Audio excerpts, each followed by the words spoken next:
L'édito politique sur Europe 1 avec Le Figaro. Bonjour Alexis Brézet. Bonjour Dimitri, bonjour à tous.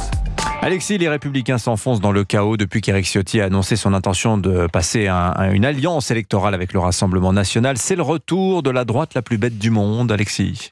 Si c'est pas ça Dimitri, ça y ressemble furieusement. Et encore, bête, le mot est faible, c'est un autre adjectif qui vient spontanément à l'esprit. La droite, c'est vrai, a depuis longtemps placé la barre très haut, mais enfin là, on n'est pas loin d'égaler le record de la guerre Copé-Fillon.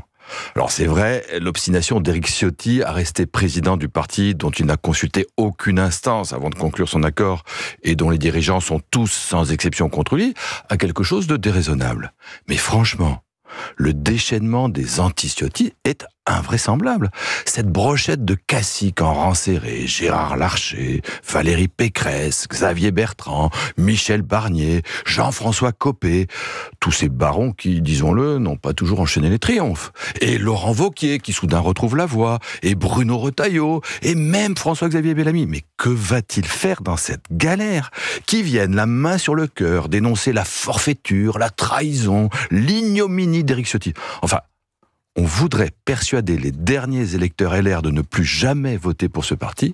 On ne s'y prendrait pas autrement. Alors justement, les électeurs des Républicains, Éric Ciotti veut faire appel à eux pour imposer l'union des droites. Mais sait-on exactement ce que ces électeurs en pensent, Alexis ? Ils ne sont pas unanimes, contrairement à ce qu'on entend parfois. D'après les sondages, une grosse moitié est pour les accords avec le RN et une petite moitié est contre. Mais pour personne, et ça qui est important, pour personne, ça n'est une guerre de religion. C'est un débat, on n'est pas d'accord sur tout, et notamment pas en matière économique, mais un débat qui ne mérite pas ces anathèmes et ces excommunications.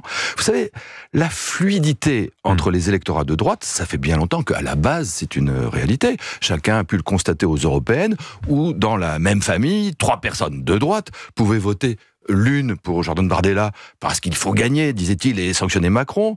L'autre pour François-Xavier Bellamy parce qu'au Parlement européen, il défendra mieux la France. La troisième pour Marion Maréchal parce que contre la menace islamiste, elle sera plus ferme.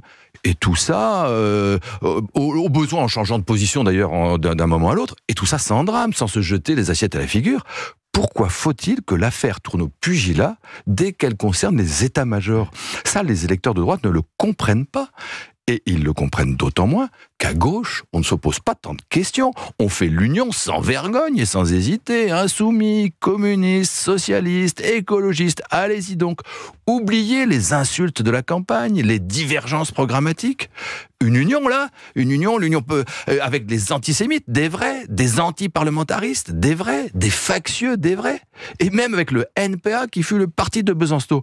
Mais apparemment, ça ne gêne personne. L'union des gauches, ça va de soi. Mais à droite, il y a le fameux cordon sanitaire mis en place par Jacques Chirac au début des années 90. Oui, certes, et par Alain Juppé. Vous avez raison, Dimitri. Mais depuis cette époque, qu'est-ce qui s'est passé ? Le FN puis le RN n'ont jamais cessé de progresser, sauf en 2007 grâce à Nicolas Sarkozy. Et l'UMP puis LR n'ont jamais cessé de reculer. Et aujourd'hui, on en arrive à ce résultat mirifique que les droites, sans les macronistes, pèsent 45% dans ce pays, et que dans ce bloc, LR, c'est au plus 7%. Et on n'est pas au bout. Si vous ne l'avez pas fait, Dimitri, je vous suggère de jeter un œil dans le Figaro à la projection réalisée par Guillaume Tabar et notre service Fig Data. Vous y verrez que si aux législatives, les choses se passent comme aux européennes, 2 candidats LR, j'ai bien dit 2 sur 577, peuvent, sans accord avec le RN, être présents au second tour. Dans un bout de 16e arrondissement. Et l'autre en Calédonie, je crois. Oui. Eh bien, si les choses se passent comme ça, ceux qui aujourd'hui l'accablent se diront peut-être que le choix intéressé d'Éric Ciotti n'était pas si mauvais. L'édito politique sur Europe 1. Merci Alexis Brézet. La une du Figaro consacrée à Emmanuel Macron, appelant au sursaut contre les extrêmes. Je mentionne aussi la belle Françoise Hardy, l'élégante, dans la section Figaro et vous. Merci beaucoup Alexis.